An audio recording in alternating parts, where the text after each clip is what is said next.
दिमाग खराब हो गया है, कुछ भी बोलता है। सर जी कोई परेशानी है क्या? नहीं नहीं कुछ नहीं, हम लोग बाद में बात चला करेंगे। सर, आपने कुछ कहा ना? मैंने आपका आइडिया अच्छा है, लेकिन अभी नहीं, बाद में बात करेंगे। सर आप बताने में हिचकिचा क्यों रहे हैं, बताइए ना। हाँ। कंपनी की भलाई के लिए ये कह रहे हैं कि कंपनी का मेजर कंट्रोल सारे वर्कर्स के हाथ में ही रहे। ये तो बहुत अच्छा आइडिया है, आप इतना क्यों सोच रहे हो फिर? हाँ आइडिया तो अच्छा है, लेकिन ये कह रहा है कि कंपनी का सीईओ मैं बन जाऊं, और मुझे ये गलत लग रहा है। सर जी इसमें गलत क्या है? आप पढ़े लिखे हो और आप कंपनी के बारे में जानते भी हो। हम तो चाहेंगे कि आप सीईओ बन जाओ। क्यों बहन जी, गलत तो ना कहा मैंने? सर आपकी वजह से आज 50 लोग जलने से बच गए। आप हमारे लिए भगवान के जैसे हैं सर। आपको तो सीईओ बन जाना चाहिए। ओके, बोर्ड ऑफ डायरेक्टर्स की तरफ से मैं बोलता हूँ, ये भाई को सीईओ बनाने का तुम्हारा जो डिसीजन है वो हमको मान्य है, बराबर ने? बिल्कुल। वैसे यूनियन को कोई प्रॉब्लम तो ना है? हाँ, हम सब नहीं तैयार है। हैं। क्यों भाई लोग? तो मैं मान लूं कि मेरे terms and conditions board of directors मानेंगे, तो तब मुझे सीईओ बनने में कोई प्रॉब्लम नहीं।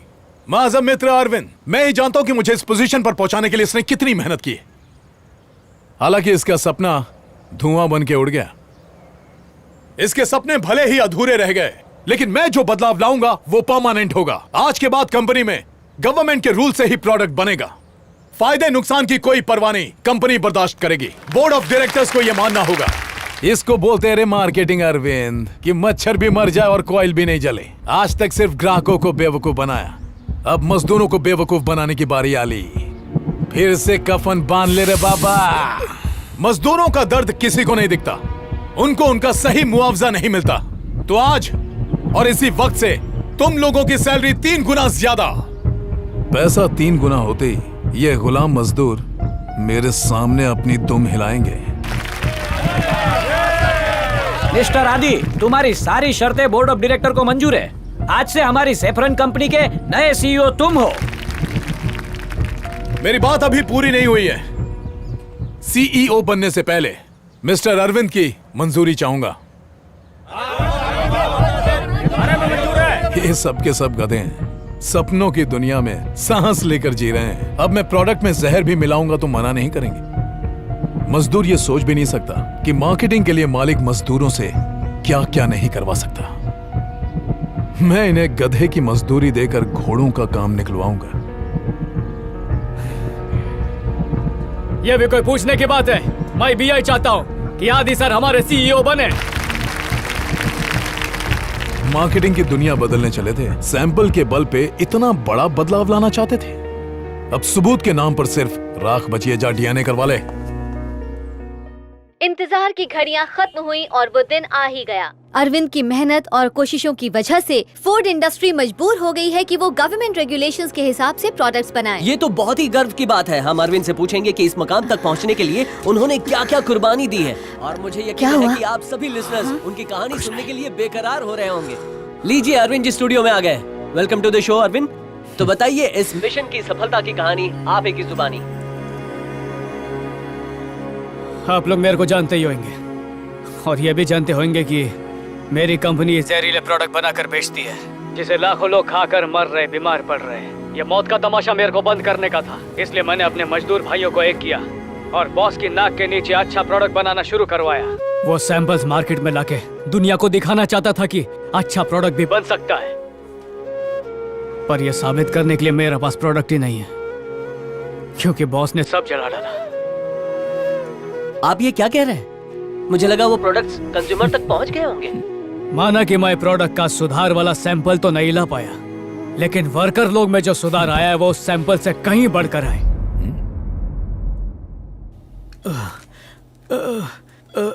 अरविंद,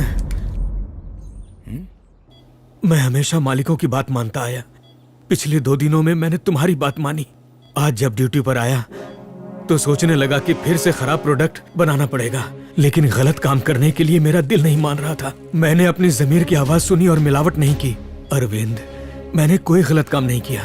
हम प्रोडक्ट में मिलावट करके कोई गलत काम नहीं करेंगे। मैंने मैदे की 5 बोरियां छुपा दी। आज जानबूझकर गलती की है मैंने, लेकिन मैं इसे कोई गलती नहीं मानता। अब इन हाथों से और मिलावट करूं, मेरा दिल गवारा नहीं करता। मैंने उन मासूम बच्चों के चेहरे देखे, वो तड़प कर मर रहे थे। आज मिलावट करने जा रहा था तो मेरा हाथ कांपने लगा। इतनी मिलावट तो नशा बेचने वाले लोग भी नहीं करते। सर, ये एक्सपायरी डेट में 3 दिन कम क्यों छपे हैं? मैं जरा पूछता हूँ, अरे ये प्रिंटिंग में मिस्टेक हुई है क्या? अरे भाई, मैं जानता था मालिकों की टेढ़ी दुम कभी सीधी ना होगी, इसीलिए एक्सपायरी प्रिंट करते समय एक्सपायरी डेट में 3 दिन घटा दिए ताकि नुकसान कम हो। यानी वो प्रोडक्ट जो 7 दिन बिकते हैं 3 दिन बिकेंगे भाई। पर कंपनी को पता चला तो? अरे बड़ी बड़ी कंपनियों में छोटी छोटी बातें तो होती रहे हैं, कुछ ना होगा। जो मजदूर एक बार मालिक के वफादार थे, अब वो ग्राहक के वफादार हो गए हैं। मैंने क्वालिटी चेक की है, गवर्नमेंट के रूल के हिसाब से ही है। तूने एकदम सही किया। तूने भी सही किया मेरे भाई। और रेवाड़ी वाले भाई ने भी सही किया। और सिर्फ वर्कर लोग नहीं, उनके साथ कंपनी के सारे सुपरवाइजर्स ने भी इस नेक काम में मेरा साथ दिया है। एक शाणा कौवा बोला कि बदलाव लाने के लिए लोग इंतजार करते हैं कि कोई आएगा और बदलाव लाएगा, और बदलाव आता नहीं है, उसको पैदा करना पड़ता है, और उसी से आती है क्रांति। मैं मार्केटिंग के जरिए एक अच्छा सैंपल लाना चाहता था, पर इंसानियत के जरिए मजदूरों ने मुझे ईमानदारी का सैंपल दे दिया, और इस सैंपल को ना कोई जला सकता है ना मिटा सकता है। क्या बात है, आपने हम सब की आंखें खोल दी। एक कॉलर है जो आपसे बात करना चाहते हैं। हेलो, विनोद बोल रहा हूँ सर, अरविंद का फ्रेंड। हाँ भाई बोल। पहले लगा ये अच्छाई का काम मैं ही कर रहा हूँ, फिर बाद में पता चला कि इस काम में मेरे बहुत से मजदूर भाई लोग भी जुड़े हुए हैं। दुनिया को बता दो कि सैफरन कंपनी अब अच्छा माल बनाती है। अरे मैं तो बोल दूंगा, तुम लोग प्रॉब्लम में आ जाएंगे। अरे डरने की बात ना है, वो हम वर्कर्स की वजह से सीईओ बना है। बॉस की कुर्सी का नशा ही अलग होता है, और बॉस बनने के बाद वो गद्दारी जरूर वो हमें करेगा। धोखा ना देगा, अगर उसने धोखा देने की कोशिश की तो उसे हटा देंगे। अरे भाई लोग, तुम लोग कुछ ज्यादा ही भड़क रहे हो। रेडियो आदि सर भी सुन रहे होंगे। अरे किसे परवाह है, हम कोई गलत काम नहीं कर रहे। सुनाई दे रहा है आदि? हम ना डरते भाई। दे नहीं रहा तो और जोर से बोलो कि हमने कोई। ए खाए रे, इतना भी बुरा मानुस नहीं है। हमारी पगार बढ़ाई, याद नहीं हम लोग कितने खुश थे। पगार बढ़ाई तो क्या, हमें खरीद लिया क्या? हम लोग अपनी मेहनत का पैसा लेते हैं, और हमें जो 10 साल कम पगार पे काम करवाया उसका क्या? एक नंबर भाव। इरादा तो लोगों की सेहत को सही करने का था, पर उसके साथ साथ गम्मत देखो, लोगों की सोच भी सही होने लगी है। मेरी सभी ग्राहकों से दरख्वास्त है कि मजदूर लोगों की इस मेहनत की इज्जत करें, मान दे, कद्र करें, उनकी तरह खुद में भी बदलाव लाएं। जो लाखों करोड़ों लोग मेरे को इस वक्त सुन रहे हैं, उन्हें एहसास होना चाहिए कि वो सिर्फ ग्राहक नहीं, कहीं ना कहीं वो भी एक वर्कर है। तभी हर लेवल पर बदलाव आएगा। आपकी कंपनी के वर्कर आसानी से मान गए, क्या आपको लगता है कि दूसरी कंपनी के साथ भी यही होगा? होएगा। जनता की किस्मत एक पॉलिटिशियन तय करता है, और उस पॉलिटिशियन की किस्मत एक बिजनेसमैन तय करता है। अगर वो बेईमानी करता है तो कहीं ना कहीं हम उसके लिए जिम्मेदार हैं। ये नौकरी होती क्या है? मेहनत के बदले में मजदूरी लेना। लेकिन उस मेहनत से भी एक बड़ी चीज होती है जो हम उन्हें देते हैं, वो है वफादारी। और ये वफादारी सारे फसाद के जड़ है। बेवक्त काम करना, गलत काम करना, थूक पट्टी का काम करना, ये सब कराया जाता है वफादारी के नाम पे। लालची बेईमान बॉस की वफादारी निभाना मतलब करोड़ों ग्राहकों का विश्वास तोड़ना। नेक ईमानदार बॉस मिले तो उसके लिए अपनी जान दे दो, लेकिन अगर कोई हलकट मिले तो उसकी चाकरी नहीं करने का। लेकिन ये सब होगा कैसे? सबसे पहले तो वफादारी का असली मतलब समझना पड़ेगा। बहुत बड़ी क्रांति की जरूरत नहीं है, छोटी सी बगावत भी काम करेगी। ये बात मेरे को मेरी आई ने सिखाई थी, और इसका ट्रायल अपनी कंपनी पे किया। बाद में दूसरी कंपनी के वर्कर्स को छोटी मोटी बातों पर ना कहने के लिए राजी किया, और वो सफल रहा। जब बॉस लोग ने देखा कि वर्कर उनकी नाफरमानी कर रहे तो उनके चेहरे देखने लायक थे। इसीलिए बोलता हूँ, बड़ा कदम नहीं उठाने का। गलत बात पे बस ना बोलना सीखो। नहीं बोल सकते तो बात को फैला दो। बात को फैला दो? आपका मतलब है गॉसिप? आपको लगता है कि इतने बड़े मुद्दे पर सिर्फ गॉसिप करने से कुछ होगा? 100% होएगा। खाली 10% लोग सच में अच्छे होते, बाकी के सब खाली अच्छा बनने का ढोंग करते, और उन्हीं को अपनी बदनामी का सबसे ज्यादा डर होता है। इसलिए गॉसिप करो पर मुद्दे पे। इधर उधर की भंकस करने से कुछ नहीं मिलने वाला है। ऐसी बातें करो जिससे एक दूसरे को हौसला मिले। अगर एक भी मजदूर सीमेंट में रेत मिलाने से मना कर दे तो कोई भी बिल्डिंग नहीं गिरेगी। पैसा कमाने के लिए हॉस्पिटल में नॉर्मल डिलीवरी के बजाय ऑपरेशन करने पे जोर देते हैं। नर्स चाहे तो पेशेंट को होशियार कर सकती है, और जिन मालिकों के लिए हम आंख मूंद कर वफादारी निभाते हैं, वो सीसीटीवी से हम पर नजर रखते हैं। अगर उसके कान तक बात पहुंचेगी कि हमें उसकी हरकतें पसंद नहीं आ रही है, तो बॉस भी गलत काम करने से पहले सोचेगा और हमें भी करने से रोकेगा।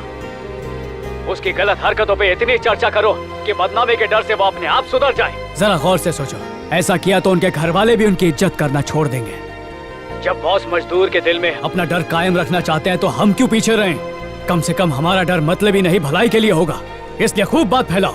लेकिन ऐसी बगावत से कंट्री के बिजनेस और इकोनॉमी पे असर नहीं होगा? अगर ग्राहक खरीदना बंद कर दे तो कंपनी को अच्छा प्रोडक्ट बनाना ही पड़ेगा। इकोनॉमी चलती कैसे? डिमांड और सप्लाई पे। जिसकी डिमांड है वो सप्लाई करो तो प्रॉफिट अपने आप बढ़ जाएगा। ये जोर जबरदस्ती का सौदा नहीं है। अगर अच्छी जिंदगी जीना चाहते हो और अगर तुम्हें लगता है कि तुम बदलाव ला सकते हो तो ठीक रात को 12 बजे अपने घर की बत्ती चालू करने का। वो रोशनी अंधेरे को ऐसा काटेगी कि कोई भी बेईमान हमें फिर अंधेरे में ले जाने की जरूरत नहीं करेगा। अरे पब्लिक एक होगी तो कोई माई का लाल सामने खड़ा नहीं होएगा। मुट्ठी भर बिजनेसमैन है जो पूरे सिस्टम पर हावी होकर बैठे, जैसा चलाते हम चलते, पर हम उनके इशारे पर इसलिए चल रहे हैं क्योंकि हम बिखरे हुए। लेकिन एक हो जाए तो हमारा कभी कोई फायदा नहीं उठा पाएगा। फिर ये नहीं बोलना अगगा वो तो कितना ताकतवर है, उसका सामना हम कैसे करेंगे। लाइट चालू करके अपने अंदर हिम्मत भर लो। अगर नौकरी से निकाल भी दिया तो दूसरा एक भी वर्कर नहीं मिलेगा। ढूंढने दो। आज ये लाइट क्रांति की मशाल बनेगी। मेरे को नहीं मालूम कि मेरे को कितने लोग सुन रहे हैं, ये भी नहीं मालूम कि कितने लोग मेरी बात मानेंगे, पर मराठा एक आखिरी बात बोलेगा। मेरे को अपनी बात साबित करने में 1 महीना लग गया, पर आपको बत्ती जलाने में 1 सेकंड भी नहीं लगेगा। मुझे जनता पे पूरा यकीन है कि आज वो पूरे शहर को रोशन कर देगी। ऊपर वाला उसी की मदद करता है जो खुद अपनी मदद करता है।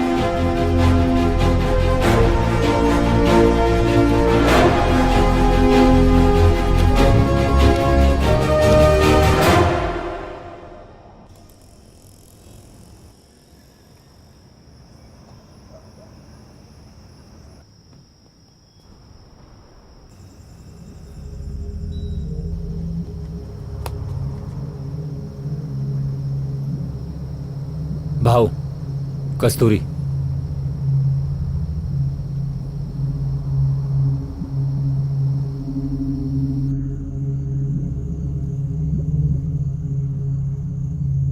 अरविंद कहाँ गया?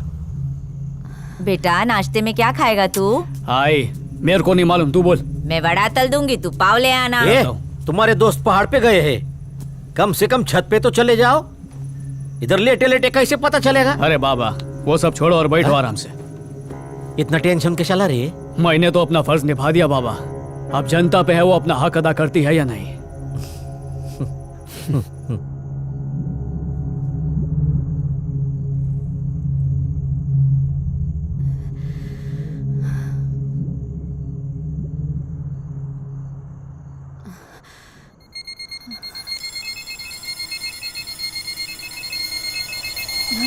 क्या है?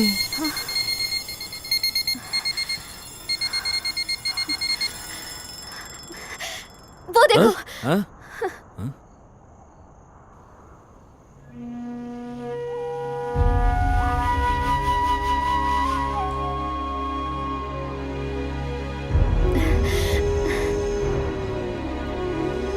ए, कहीं सो ना जाएं इस डर से अलार्म लगा के बैठे थे।